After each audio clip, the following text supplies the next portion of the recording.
नमस्कार मित्रांनो. विषय आजचा या आपल्या लाडक्या YouTube चॅनलवरती आपल्या सर्वांचे पुन्हा एकदा स्वागत आहे.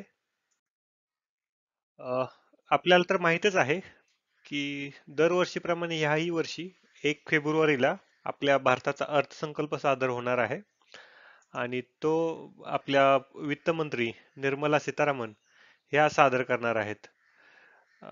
हा बजेट फक्त आकडेवारी नसते, तर यातूनच आपल्या भविष्याचा आणि आपल्या देशाची आर्थिक वाटचालीचा एक रोड मॅप असतो. ह्या वर्षी 2025चा जो अर्थसंकल्प येणार आहे, यामध्ये अनेक प्रकारचे बदलाची अपेक्षा अनेक लोकांकडून आहे.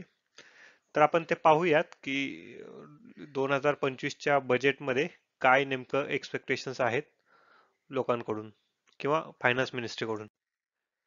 तर या वर्षीच्या बजेटमधून अनेक लोकांचे जसे की मिडल क्लासचे वेगळे एक्सपेक्टेशन आहेत, टॅक्ससाठी वेगळे एक्सपेक्टेशन्स आहेत, इंडस्ट्रीजचे वेगळे एक्सपेक्टेशन्स आहेत. तर एक एक गोष्टी आपण या बजेट बद्दलची आपण माहिती करून घेऊया.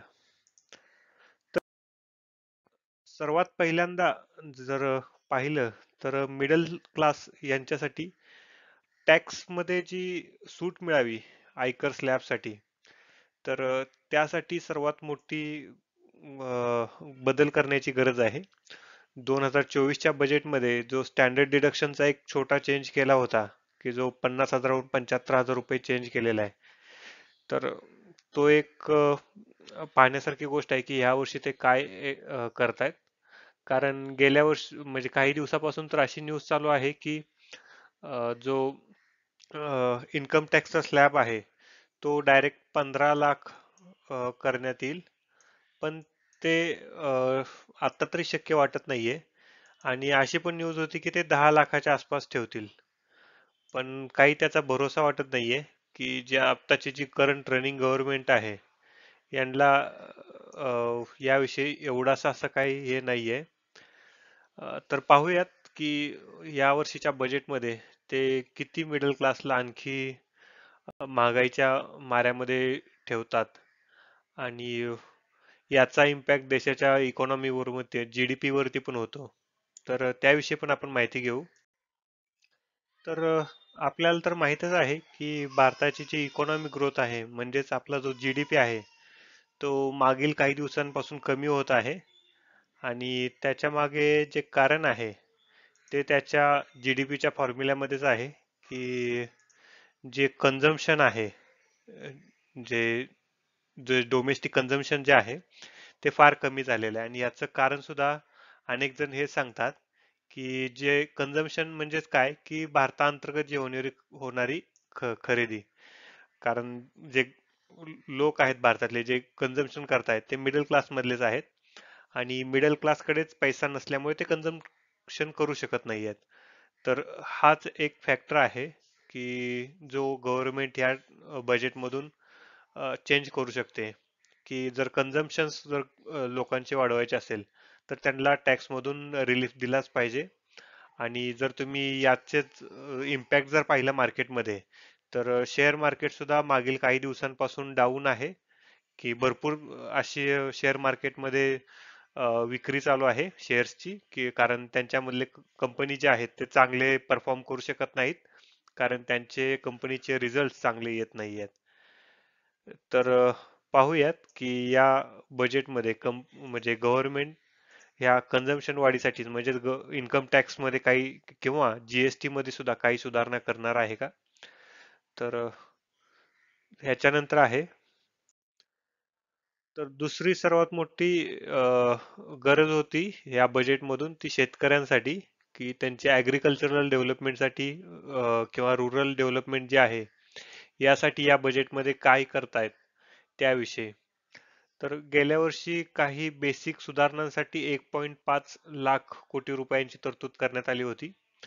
त्यामध्ये सिंचन, शेतकऱ्यांची कर्जमाफी आणि काही नवीन तंत्रज्ञान यांचा वापर करून अ, शेतकऱ्यांचं उत्पन्न वाढवता येईल का यासाठी काम केलं होतं. पण यावर्षी शेतकऱ्यांची अशी अपेक्षा आहे की त्यांना त्यांच्या जो जे शेतीमाल आहे त्याला चांगला भाव मिळवून देण्यासाठी, हमी भाव मिळवून देण्यासाठी काय करता येईल का? तर त्याविषयी त्यांची अपेक्षा राहील. त्यानंतरच त्यांच्या शेतीमालाला चांगली बाजारपेठ आणि त्यासोबतच म्हणजे खत आणि बी बियाणे जे लागत आहे त्याच्याविषयी काही नवीन योजना किंवा नवीन अनाउन्समेंट करतात का, याविषयी अ, याविषयी ते पाहत राहतील. तर यानंतर आहे एम्प्लॉयमेंट आणि इन्फ्रास्ट्रक्चर. तर तुम्हाला तर माहीतच आहे की मागील काही दिवसापासून आपल्या इथला एम्प्लॉयमेंट रेट फार कमी होत आहे आणि त्यामुळेच इथं अनएम्प्लॉयमेंट भरपूर वाढलेले आहे. मागील कित्येक वर्षातली सर्वात जास्त अनएम्प्लॉयमेंट आता सध्याला भारतात आहे आणि त्याचं कारणच आहे की प्रॉपर इन्फ्रास्ट्रक्चर आणि शिक्षण या दोन्हीचा अभाव.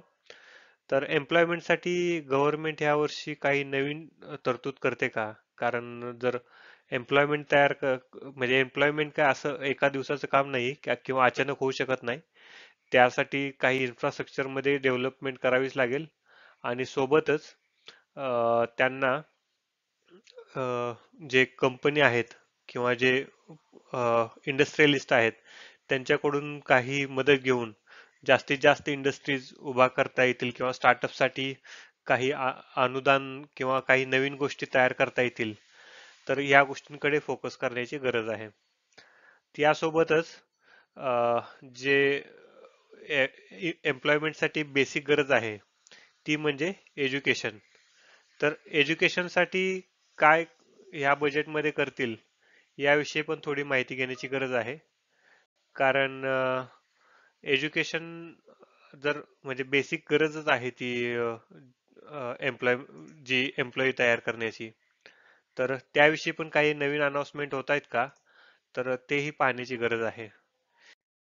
या सगळ्या गोष्टींवरून फक्त एवढंच जाणवतंय की देशाला त्यांची इकॉनॉमिक ग्रोथ सुद्धा करणे गरजेचं आहे आणि त्यासोबतच अ, त्या इकॉनॉमिक ग्रोथमध्ये पार्टिसिपेट असणाऱ्या प्रत्येक क्षेत्रासाठी सुद्धा मदत करण्याची गरज आहे. तर भारताच्या सस्टेनेबल डेव्हलपमेंटसाठी ज्या गोष्टी आहेत त्याच या बजेटमधून लोकांनी एक्सपेक्ट केलेल्या आहेत. जसे की जे लोअर क्लास आहेत ज्यांची ग्रोथ फारच कमी आहे त्यांच्यापासून जे हायर क्लासमधले आहेत त्यांच्यासाठी आणि जे मिडल क्लास आहेत यांना ज्या अपेक्षा आहेत त्याविषयी आपण या व्हिडिओमध्ये डिटेलमध्ये माहिती घेतलेली आहे. तर भेटूयात आपण आपल्या नेक्स्ट व्हिडिओमध्ये. अशाच प्रकारच्या व्हिडिओसाठी आपण आपल्या चॅनलला सबस्क्राईब करत राहा आणि पाहत राहा आजचा विषय हा आपला लाडका यूट्यूब चॅनल.